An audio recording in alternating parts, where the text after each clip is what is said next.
The gunshot echoed through the valley, startling the lone rider who had been making his way along the dusty trail. Vance Armstrong clutched his 6-month-old son closer to his chest, the infant's curious blue eyes watching his father's face with innocent trust. Vance's horse, a sturdy chestnut quarter horse named Buck, snorted nervously beneath him, sensing his master's unease. The year was 1875, and the Arizona Territory was still wild and dangerous for a man traveling alone, especially one with a baby. "Easy there, Buck," Vance murmured, his hand instinctively moving to the Colt revolver at his hip. His weathered face, tanned from years under the harsh western sun, creased with worry as he looked down at little Thomas, named after his late grandfather. The baby squirmed in the makeshift sling Vance had fashioned from his wife's shawl.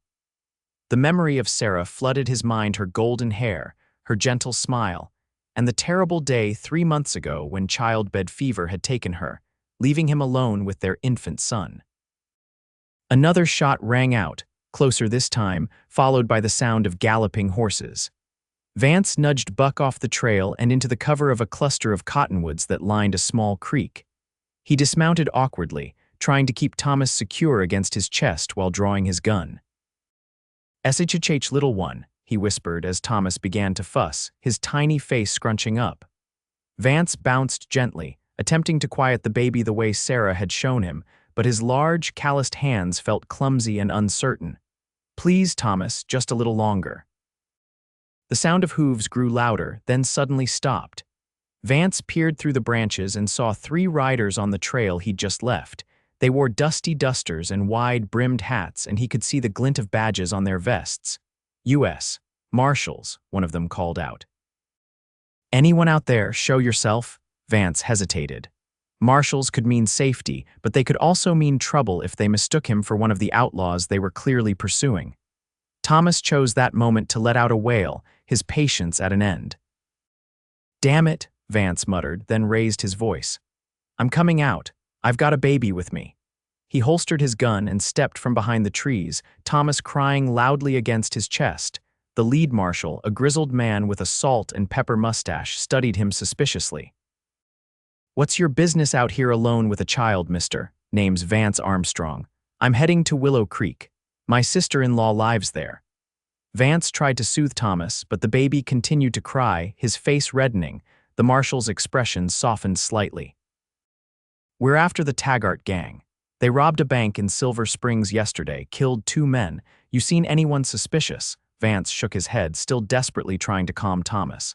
"Haven't seen a soul all day until you 3. The youngest marshal, barely into his 20s, snickered. "Looks like you're having a hard time with that young'un." Heat rushed to Vance's face. "His mother died. I'm doing the best I can." The lead marshal nodded sympathetically. "Willow Creek's still a good day's ride from here. There's a homestead about 3 miles ahead, just past the fork in the trail. Woman there might be able to help with the little one." "Much obliged," Vance said, relief flooding through him at the prospect of assistance. The marshals tipped their hats and continued on their way, following the trail of the outlaws they were tracking. Vance mounted Buck again, settling Thomas against him as best he could, and headed toward the homestead the marshal had mentioned. The sun was beginning its descent when Vance spotted the homestead, a modest cabin with a barn and corral, set back from the trail in a small clearing surrounded by pines. A thin wisp of smoke rose from the stone chimney, and chickens pecked in the dirt yard. It looked peaceful, welcoming. As he approached, the door to the cabin opened, and a woman stepped out, shading her eyes against the late afternoon sun. She wore a simple blue dress with an apron, her chestnut hair pulled back in a practical bun. "Hello there," she called, walking toward him as he reined Buck to a stop. "Madam," Vance nodded, suddenly self-conscious of his disheveled appearance and the still fussing Thomas. "Some marshals told me you might be able to help. My boy here's hungry and I'm—" He trailed off, unsure how to explain his predicament. The woman came closer, and Vance could see she was young, perhaps in her mid-20s, with kind brown eyes and freckles across her nose. "I'm Josephine Steele," she said. "Most folks call me Josie." "Vance Armstrong," he replied, awkwardly shifting Thomas, who had begun to cry in earnest now. And this is my son, Thomas. Josie's face softened as she gazed at the baby. He's beautiful. How old is he? 6 months, near as I can figure, Vance answered, his voice catching. His mother kept track of such things, but she passed 3 months back. Josie's expression filled with compassion. I'm sorry for your loss, Mr. Armstrong. She reached up toward the baby. May I? Vance nodded gratefully and carefully handed Thomas to her.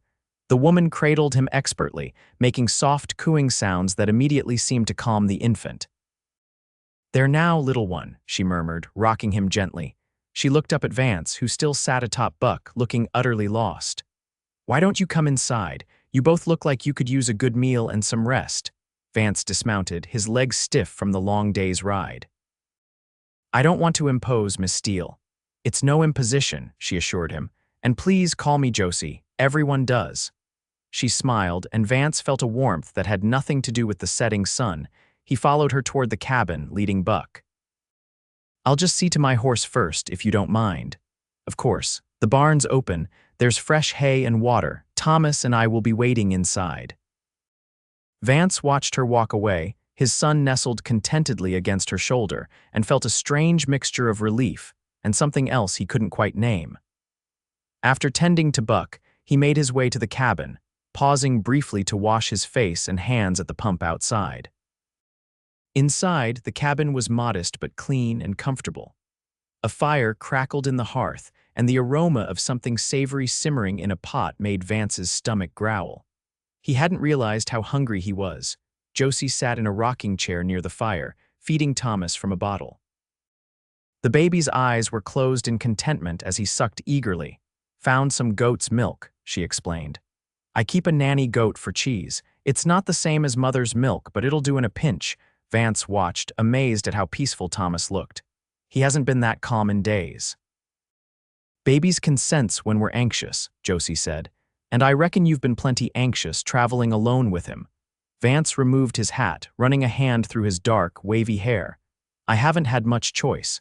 After Sarah died, there wasn't anything left for us in Silver Creek. My ranch failed during the drought last year, and the bank took everything. Sarah's sister Olivia is in Willow Creek. She wrote saying we could stay with her until I get back on my feet. Josie nodded, her eyes full of understanding. It's not easy for anyone out here, let alone a man on his own with a baby. I feel like I'm failing him, Vance admitted, the words spilling out before he could stop them. Sarah would have known what to do, how to comfort him. I look at him sometimes and he's staring back at me and I don't know if I'm doing right by him. Josie's expression was tender as she looked up at Vance. The cowboy looked lost holding his baby, she said softly. But you're doing fine, Mr. Armstrong. He knows who you are. Babies are smarter than we give them credit for. He knows you're his pa and he trusts you. Her words eased something tight in Vance's chest, and he found himself blinking back unexpected tears. Thank you for that, Miss Steele, Josie. Now, sit down before you fall down, she instructed, nodding toward the small table where 2 bowls waited. There's stew and I've got bread that's nearly ready. Vance sat, feeling oddly at home in this stranger's cabin. As Josie continued to rock Thomas, humming softly, Vance studied her. She was pretty in a natural, unassuming way with delicate features and capable hands. Do you live here alone? He asked. She nodded. My pa homesteaded this place 10 years ago. He died last winter pneumonia. My brother Jacob was killed at Shiloh during the war, so it's just me now. That can't be easy, a woman alone. I manage, she said simply. I've got my chickens, my goat, a good vegetable garden, and pa taught me to shoot straight. The nearest neighbors are the Hendersons, about 5 miles that way. She gestured with her head, and Willow Creek's a half-day's ride to the west. Willow Creek, Vance straightened. That's where I'm headed. Well then, you're almost there, Josie smiled. Though I'd suggest staying the night here. It's not safe to travel these trails after dark, especially with little Thomas. Vance nodded gratefully. If you're certain it's no trouble, none at all. There's a cot in the lean-to where you can sleep, and I've still got Thomas's cradle from when I was little. It's in the loft, but I can bring it down. You're very kind to strangers, Josie. Her eyes met his. I believe in helping folks in need. Besides, you don't strike me as dangerous, Mr. Armstrong. Vance, please, he said, finding himself drawn to her steady gaze. Vance, she repeated, and something in the way she said his name made his heart skip a beat. Thomas had finished his meal and was now sleeping soundly in Josie's arms. She rose gracefully and placed him in a small basket she'd lined with soft blankets, then moved to the stove to check on the bread. As they ate together at the small table, Vance told her more about his life, how he'd come west from Pennsylvania after the war, how he'd met and married Sarah, their struggles on the ranch, and their joy when Thomas was born. Josie, in turn, shared stories of her life on the homestead, the challenges she faced, and her determination to keep her father's dream alive. "What will you do in Willow Creek?" she asked as they finished their meal. Vance sighed, running a hand over his stubbled jaw. "Find work, I suppose. I'm good with horses, and I've done ranch work most of my life. Sarah's sister Olivia is married to the town blacksmith. He might need help." Josie was quiet for a moment, then said hesitantly, "I know it's not my place, but have you considered that your sister-in-law might not be equipped to help with Thomas while you work?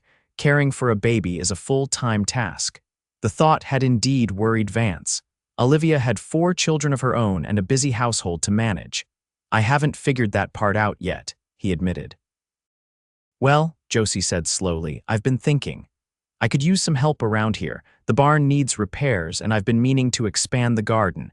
If you were interested in staying on for a while, I could help with Thomas during the days." Vance looked at her, surprised by the offer. "You do that for people you've just met. I'd be getting good labor in exchange," she pointed out practically. "And I'll admit, it gets lonely out here. Having a little one around would be a blessing." Her cheeks flushed slightly. "It's just a thought."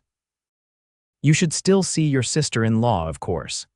Vance considered her offer, watching as she rose to check on Thomas. The way she handled his son with such natural ease, the quiet competence she showed in everything she did, the warmth of her smile, all of it stirred something in him he'd thought had died with Sarah. "I'll think on it," he promised. "And I'm grateful, more than I can say."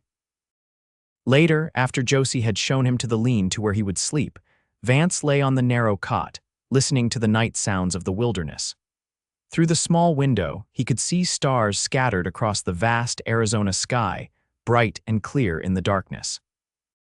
For the first time in months, he felt a sense of peace, a glimmer of hope that perhaps the future wasn't as bleak as he had feared.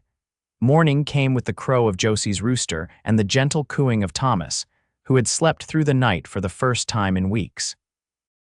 Vance found Josie already up, cooking breakfast over the fire. She wore a different dress today, a warm brown that complemented her chestnut hair, which she had braided and wrapped around her head. "Good morning," she greeted him with a smile.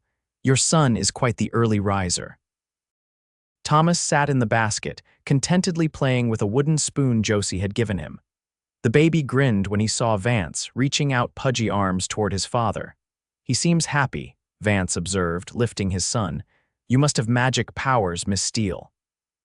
She laughed, a musical sound that filled the small cabin. "No magic, just a good night's rest for both of you. There's coffee on the stove and eggs will be ready shortly." After breakfast, Vance helped Josie with her morning chores, feeding the chickens, milking the goat, and gathering vegetables from the garden. Thomas watched from a blanket spread under the shade of an oak tree, occasionally giggling when a butterfly or bird caught his attention. "He's a delightful child," Josie commented as they worked. "You must be very proud." "He's the best of Sarah," Vance said softly. "I see her in his smile." Josie touched his arm briefly, a gesture of understanding. "That's a beautiful thing, Vance. He'll always be a part of her." By midday, Vance knew he should be continuing his journey to Willow Creek, but he found himself reluctant to leave. There was something about Josie Steele's homestead that felt right, felt safe. "I should get on the trail," he said finally, as they sat in the shade sharing a simple lunch of bread, cheese, and dried apple slices. "Of course," Josie nodded, though he thought he detected a hint of disappointment in her eyes. "But remember my offer." "It stands, should you find that Willow Creek isn't what you're hoping for." Vance gathered his few belongings and saddled Buck, securing the sling that would hold Thomas for the journey.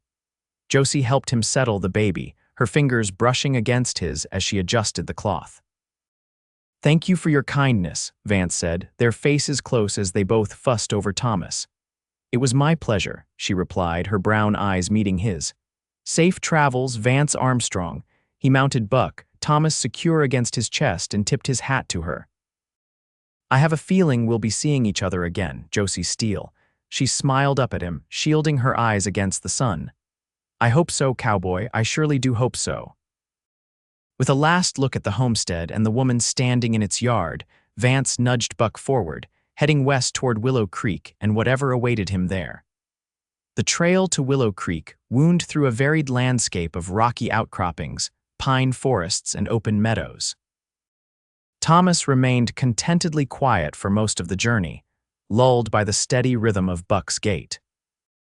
Vance's thoughts, however, were far from quiet, alternating between memories of Sarah, concerns about their uncertain future, and surprisingly frequent reflections on Josie Steele's kind eyes and capable hands. By late afternoon, he crested a hill and saw Willow Creek spread out below him in the valley. It was larger than he had expected, with several streets of wooden buildings, including a church with a white steeple, a schoolhouse, and various businesses. Wagons and riders moved along the main street, and smoke rose from chimneys throughout the town. Vance felt a mixture of relief and apprehension as he guided Buck down the hill. This would be their new home, at least for a while, but he couldn't shake the feeling that he was leaving something important behind at Josie's homestead.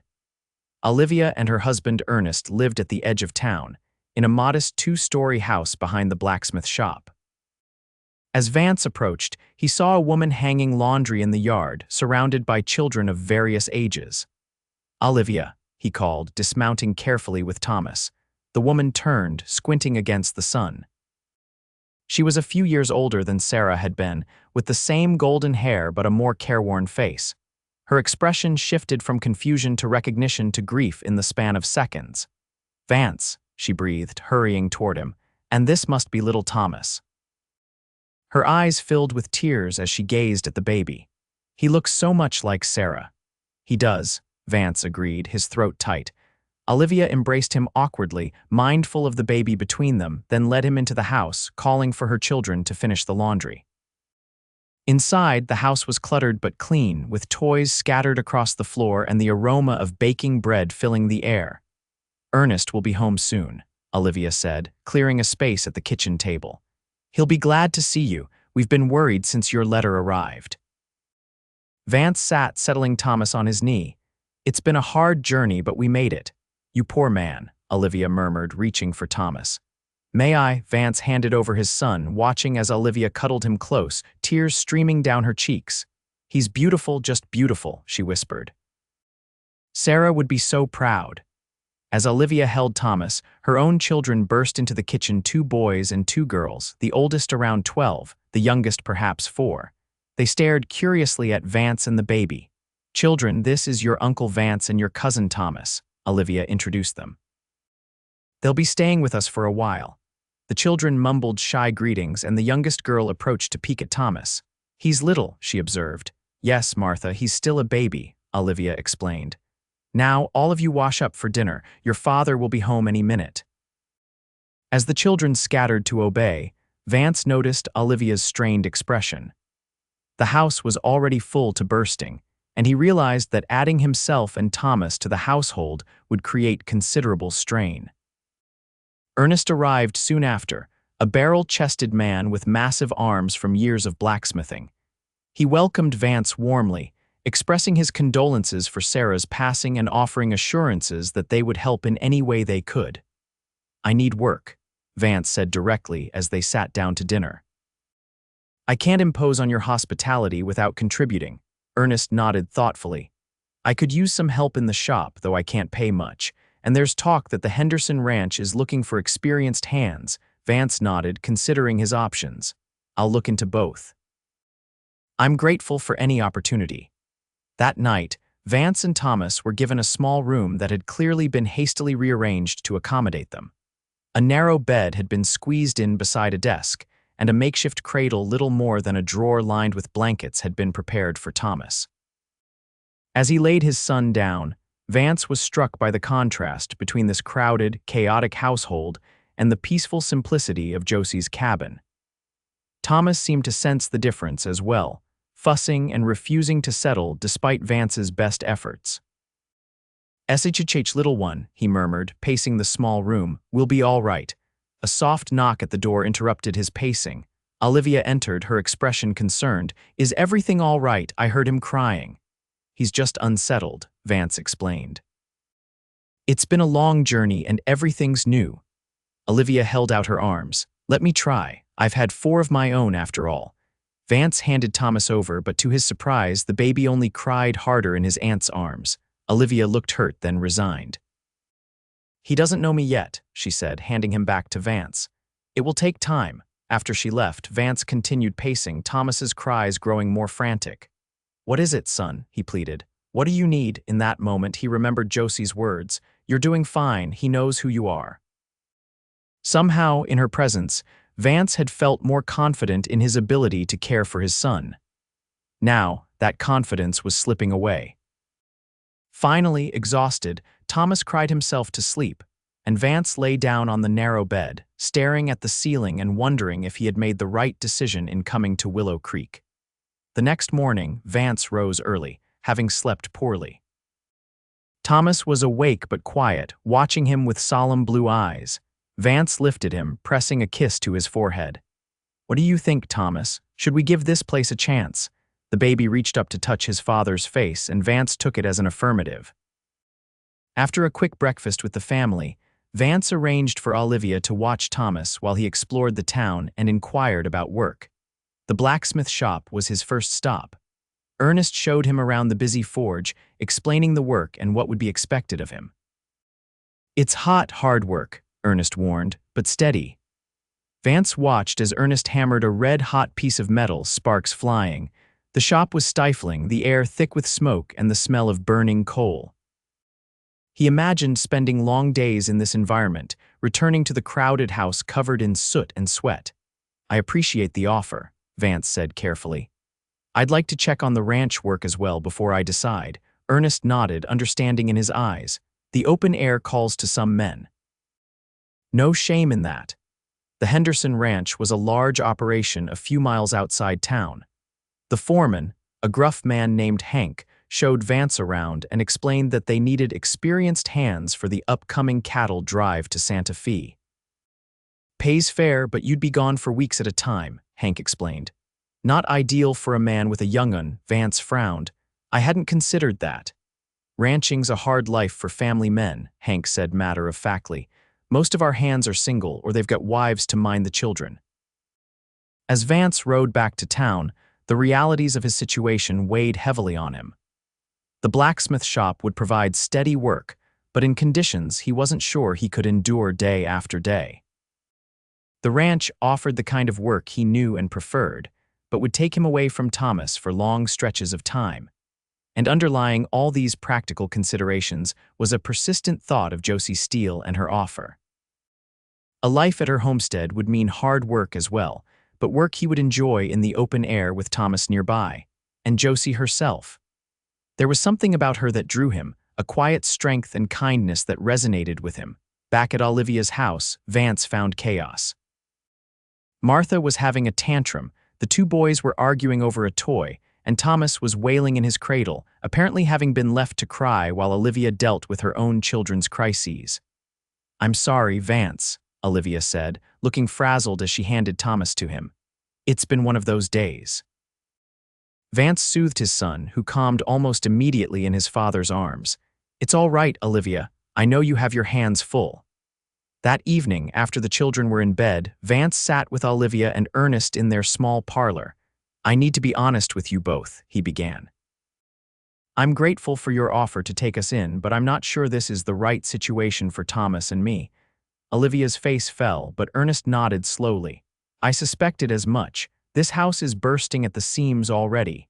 "It's not just that," Vance explained. "On my way here, I met a woman, Josie Steele. She has a homestead about half a day's ride east. She offered me work and said she would help with Thomas." Olivia's eyes widened.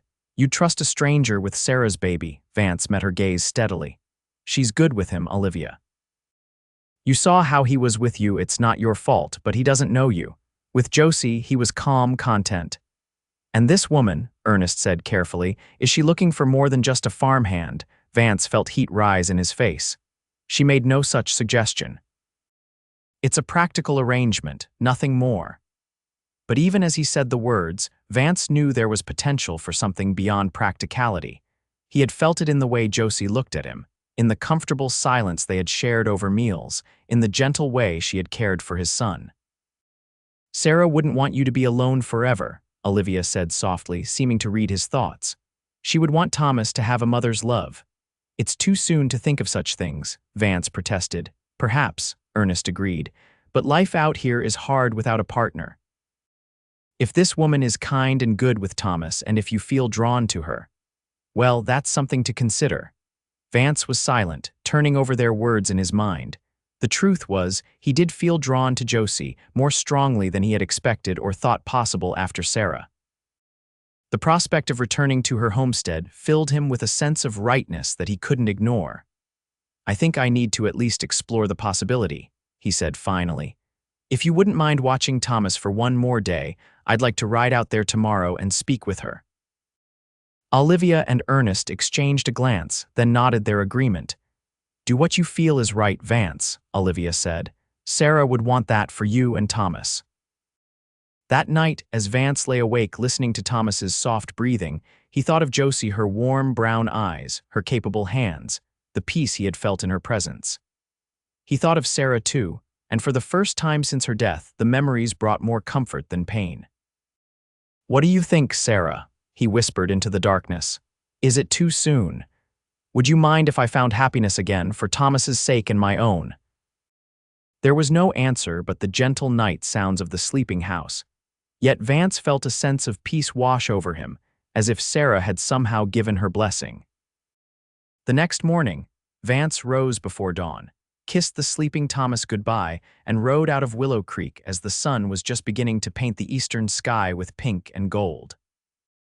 The journey to Josie's homestead seemed shorter than before, perhaps because this time he knew where he was going and what, or rather who, awaited him there. As Buck crested the final hill, Vance saw the cabin below, smoke rising from the chimney.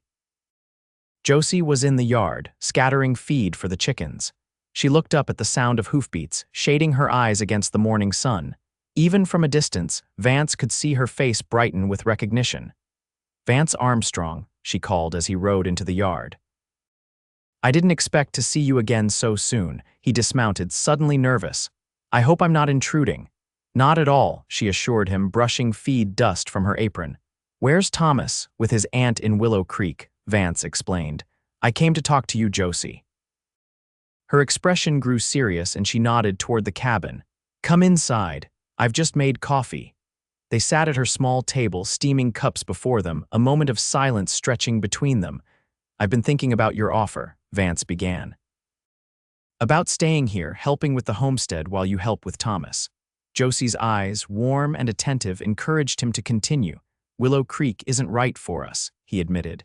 Olivia and Ernest are kind, but their house is overcrowded and the work available there. He shook his head. It's not what I want for Thomas or myself.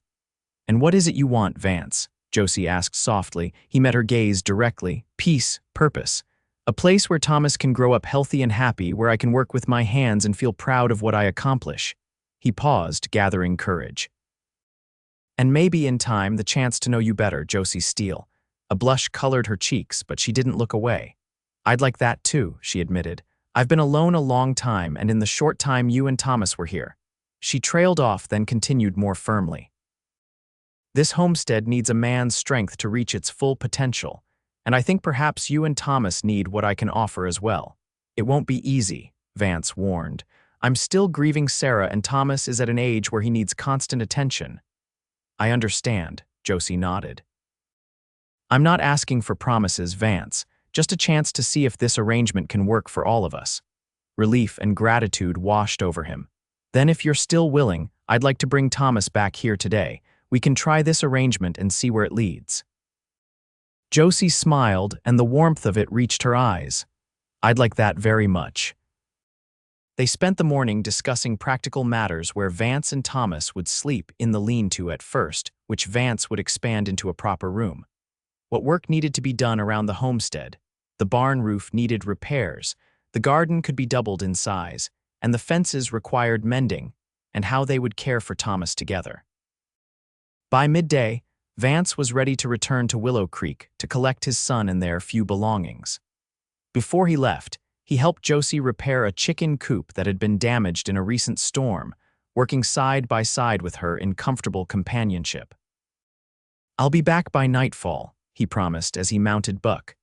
"We'll be waiting," she replied, her smile bright with anticipation. The ride back to Willow Creek seemed to fly by, Vance's heart lighter than it had been in months. Olivia was surprised by his decision but not disapproving.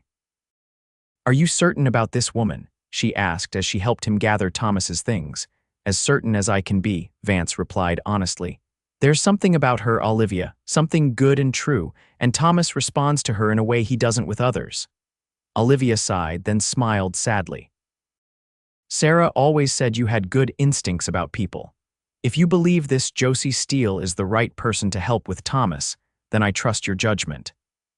By late afternoon, Vance had said his goodbyes to Olivia and Ernest with promises to visit when possible. With Thomas secured against his chest and their belongings in saddlebags, he rode out of Willow Creek for the last time, heading east toward the homestead that already felt more like home than any place since he'd lost the ranch. The sun was setting when they arrived at Josie's cabin, painting the sky in brilliant oranges and purples. Josie must have been watching for them, for she emerged from the cabin as soon as they appeared on the trail, hurrying across the yard to meet them. "Welcome back," she said, her eyes on Thomas, who was awake and alert after his journey. "Hello there, little one. Remember me?" To Vance's amazement, Thomas reached out for her, a smile lighting his small face. Vance dismounted and carefully handed his son to Josie, who took him with practiced ease. "He remembers you," Vance said, wonder in his voice. Josie laughed, bouncing Thomas gently. "Babies are smarter than most folks give them credit for." She looked up at Vance, her expression softening.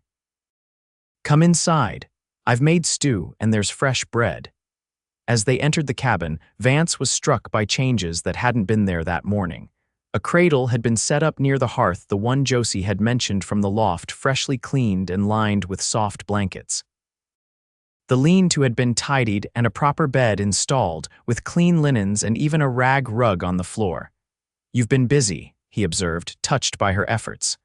"I wanted you both to feel welcome," she said simply. That night, after Thomas had been fed and settled in his cradle, Vance and Josie sat by the fire, talking quietly about their lives, their hopes, and the work that lay ahead of them. There was an ease between them that Vance hadn't expected, a sense that despite knowing each other for such a short time, they understood one another on a fundamental level. "I know this isn't conventional," Josie said as the hour grew late. "People will talk when they find out you're living here." "Let them talk," Vance replied. "We know the truth of things. This is about giving Thomas a stable home and making this homestead thrive. Anything else? Well, that's for us to decide in our own time." Josie nodded, her eyes reflecting the firelight. "In our own time," she agreed softly. In the days that followed, they established a routine that worked for all of them. Vance rose early to tend to the heavier chores, feeding and watering the livestock, repairing the barn roof, mending fences, while Josie cared for Thomas and managed the household tasks.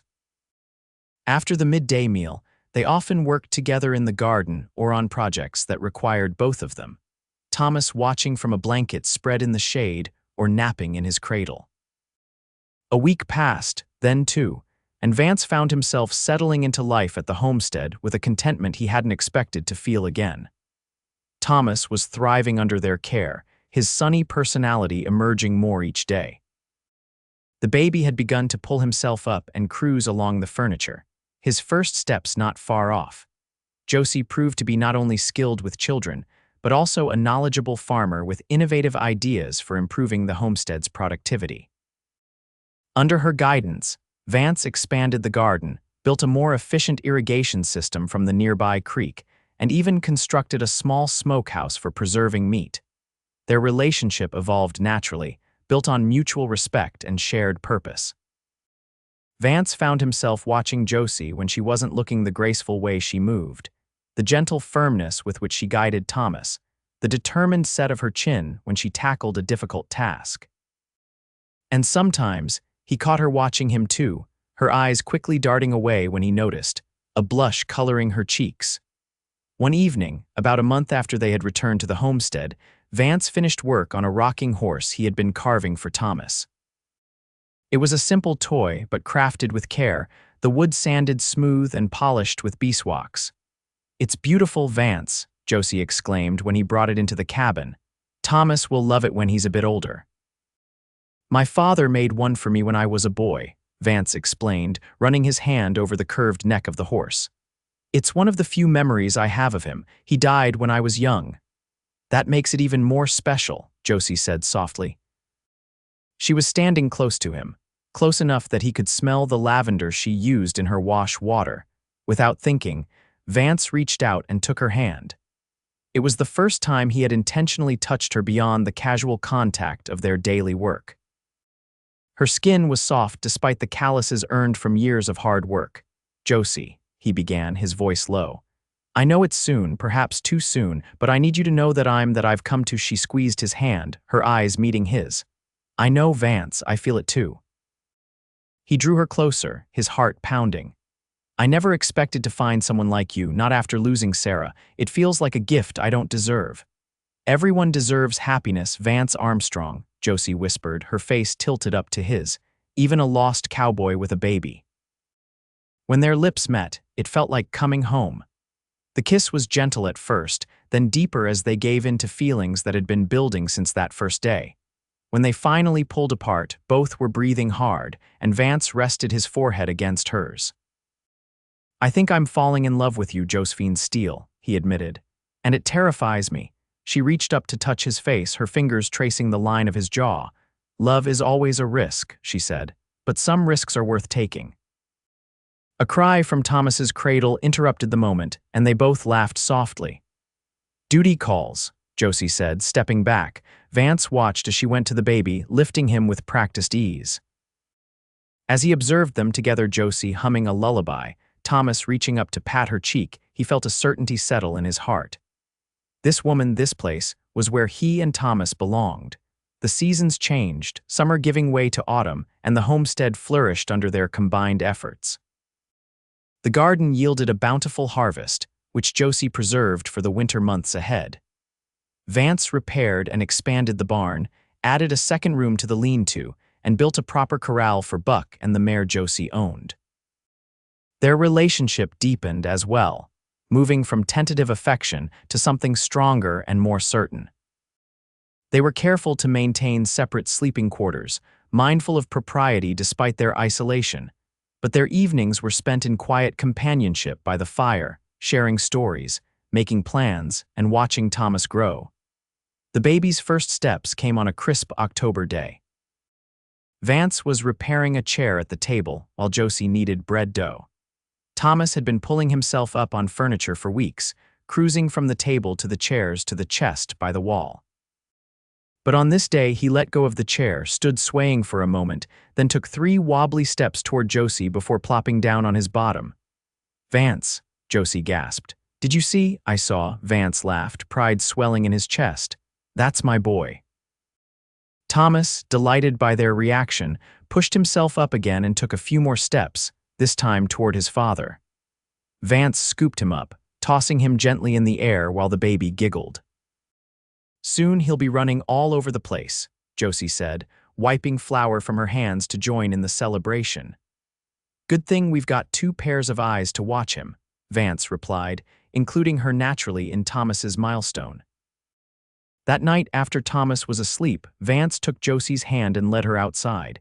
The autumn air was cool, the sky ablaze with stars. "I have something to ask you," he said, his voice serious. Josie's eyes found his in the darkness. "What is it, Vance?" "These past months have been the happiest I've known since losing Sarah. You've given Thomas and me a home, a purpose. And you've given me back my heart when I thought it was broken beyond repair." He reached into his pocket and withdrew a simple ring fashioned from silver. "I traded some of our extra harvest for this in town last week. It's not fancy, but it's honest like us." Josie's breath caught as he dropped to one knee before her. Josephine Steele, would you do me the honor of becoming my wife? Of being a mother to Thomas and perhaps, God willing, more children of our own someday, tears glistened in her eyes, catching the starlight. Yes, Vance Armstrong.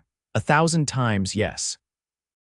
He slipped the ring onto her finger, then stood and pulled her into his arms, kissing her with all the love and gratitude in his heart. When they finally broke apart, both were breathless and smiling. When, she asked, her fingers intertwined with his. As soon as possible, Vance replied. The circuit preacher comes through Willow Creek the first Sunday of each month. That's just 2 weeks away. 2 weeks to prepare a wedding, Josie mused, her practical nature asserting itself even in this emotional moment.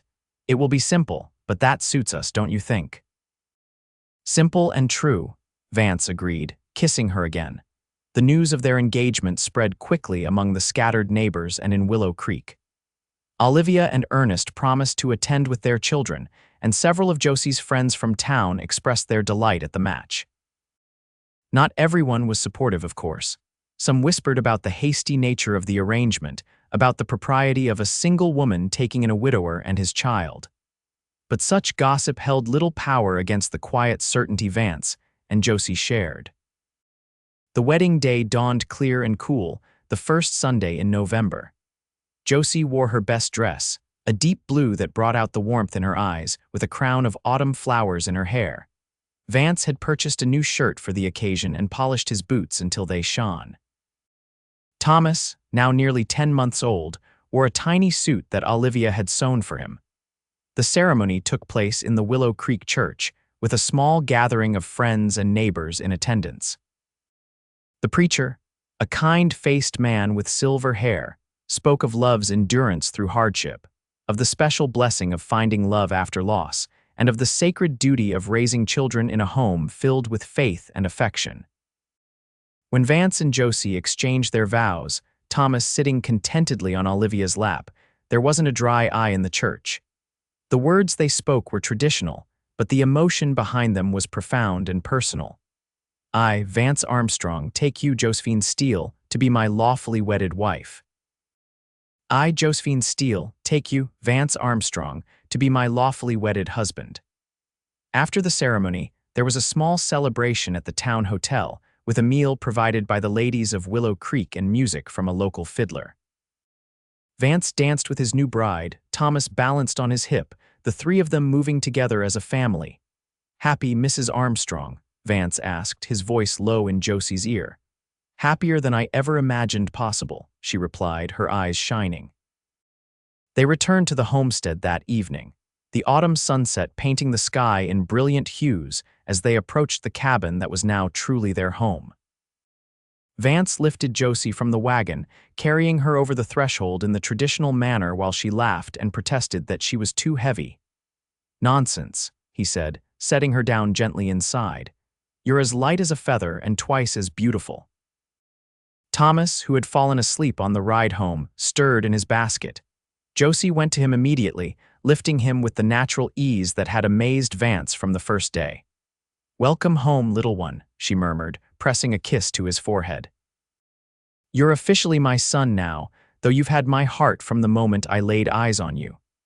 Vance watched them, overcome with gratitude for the twists of fate that had led him to this woman and this place. From the depths of grief, he had found his way to joy, guided by the needs of his son and the kindness of a remarkable woman. Later, as they prepared for bed no longer in separate rooms but together in the cabin's small bedroom, Vance took Josie in his arms. Thank you, he whispered against her hair. For what? She asked, looking up at him with love in her eyes. For seeing past the lost cowboy holding his baby. For showing me that I was doing fine, that Thomas knew who I was even when I doubted myself. For believing in us. Josie's smile was tender as she reached up to touch his face. I saw a good man doing his best for his child. I still see that man, but now I also see my husband, my partner, the love of my life. Their kiss sealed the promise of their vows, a beginning rather than an ending, the first day of a lifetime together. Spring came to the homestead, bringing new life and growth. The garden Vance and Josie had expanded the previous summer burst into production, providing fresh vegetables for their table and excess to trade in town. The chickens produced eggs in abundance, and Josie's goat had twins, increasing their small herd. Thomas, now 15 months old, was walking confidently and beginning to form words. Ma was among his first, directed at Josie with such natural affection that it brought tears to her eyes the first time she heard it. "Is it wrong?" she had asked Vance that night. "To let him call me that when Sarah was his mother." Vance had drawn her close, his voice gentle but firm. "Sarah gave him life and we'll make sure he knows about her as he grows. But you, Josie, you're the mother he knows, the mother who cares for him every day. There's room in his heart for both of you." By summer, there was news that expanded their happiness further. Josie was expecting a child, due to arrive in the winter. The knowledge filled both of them with a mixture of excitement and trepidation. "Another baby," Vance marveled, his hand resting gently on the slight swell of Josie's belly. "Thomas will have a brother or sister." "Our family is growing," Josie agreed, covering his hand with her own. "Just as we hoped." The pregnancy progressed well, with Josie remaining active and healthy despite the increasing summer heat. Vance watched over her carefully, taking on more of the household chores and ensuring she rested when needed. His experience with Sarah's difficult pregnancy and tragic childbirth made him especially vigilant, though he tried not to let his fears show. Josie, perceptive as always, recognized his concern. "I'm strong, Vance," she assured him one evening as they sat on the porch, watching Thomas play in the yard. "And Dr. Miller in Willow Creek says everything is progressing normally." "I know," Vance nodded, trying to smile. "I just can't help worrying." She took his hand, pressing it to her heart. "Faith, Vance, we have to have faith that this time will be different." And it was different. On a cold January night, with snow falling softly outside the cabin windows, Josie gave birth to a healthy baby girl, assisted by a midwife from a neighboring homestead and Vance, who refused to leave her side. The labor was long but uncomplicated, and when Vance placed their daughter in Josie's arms, both parents wept with joy and relief. "She's perfect," Josie whispered, counting tiny fingers and toes. "What shall we name her?" Vance had been thinking about this for months. "What about Sarah?" To honor her memory and connect her to her brother, Josie's eyes filled with tears. "Sarah, yes, that's perfect." She gazed down at the infant with her shock of dark hair and newborn blue eyes. "Sarah Rose Armstrong, Rose for my mother." Thomas, now nearly 2 years old, was fascinated by his baby sister, peering at her with serious concentration whenever allowed. "Baby," he would say solemnly, pointing at the bundle in Josie's arms. "That's right, Thomas," Vance would reply, lifting his son for a better view. "That's your sister, Sarah. You're a big brother now." Life settled into a new rhythm with 2 children. The days were fuller, the nights sometimes shorter due to Sarah's feeding schedule, but the joy in the cabin had multiplied. Vance found himself watching his family with a sense of wonder, Josie nursing Sarah by the fire, Thomas helping with simple chores, the 4 of them together at mealtimes. The homestead continued to prosper as well. With profits from their harvest and livestock, Vance was able to purchase an adjacent parcel of land, nearly doubling their property. He began construction on a larger house to accommodate their growing family, working on it whenever time allowed. By the time Sarah was 6 months old, the new house was completed, a sturdy 2-story structure with 3 bedrooms, a large kitchen, and even a parlor for receiving guests. Josie had tears in her eyes when they moved in, overcome by how far they had come in the 2 years since Vance and Thomas had first arrived at her humble cabin. From a lost cowboy and a lonely homesteader to this, she marveled, standing in the center of their new kitchen. "It's like a dream." "The best kind of dream," Vance agreed, wrapping his arms around her from behind. "The kind that comes true when you least expect it." They kept the original cabin as a workshop and storage space, a reminder of their beginnings. Sometimes, on summer evenings when the children were asleep, Vance and Josie would walk over to it and sit on the porch, remembering those early days when they were just learning to trust each other and the possibility of a future together. "Do you ever regret it?" Vance asked one such evening as they watched the sunset paint the western sky in brilliant hues. "Taking in a widower and his baby that day," Josie leaned against him, her head on his shoulder. Not for a single moment. The day you rode up that trail was the luckiest day of my life, even if I didn't know it then. Vance kissed the top of her head, breathing in the scent of lavender that would always remind him of her. I was so lost that day, so uncertain, and then you said those words that changed everything. What words? She asked, though she knew them well. He smiled against her hair. You're doing fine. He knows who you are. In that moment, I believed I could be the father Thomas needed because you believed it first. I saw a good man doing his best, Josie said simply. Just as I see now a good husband, a loving father, my partner in all things. As the stars began to appear in the darkening sky, Vance thought about the journey that had brought them here, the loss and grief that had preceded their meeting, the courage it had taken for both of them to open their hearts, the daily choices to build a life together. From the depths of despair, he had found his way to a joy deeper and richer than he had ever imagined possible. The homestead was quiet around them, the only sounds the gentle evening breeze through the cottonwoods and the distant lowing of cattle in the pasture. In the new house, their children slept peacefully, secure in the knowledge that they were loved. And here, on this porch where their story had begun, Vance and Josie held each other close, grateful for the twist of fate that had brought a lost cowboy and his baby to the doorstep of a woman strong enough and kind enough to show them the way home.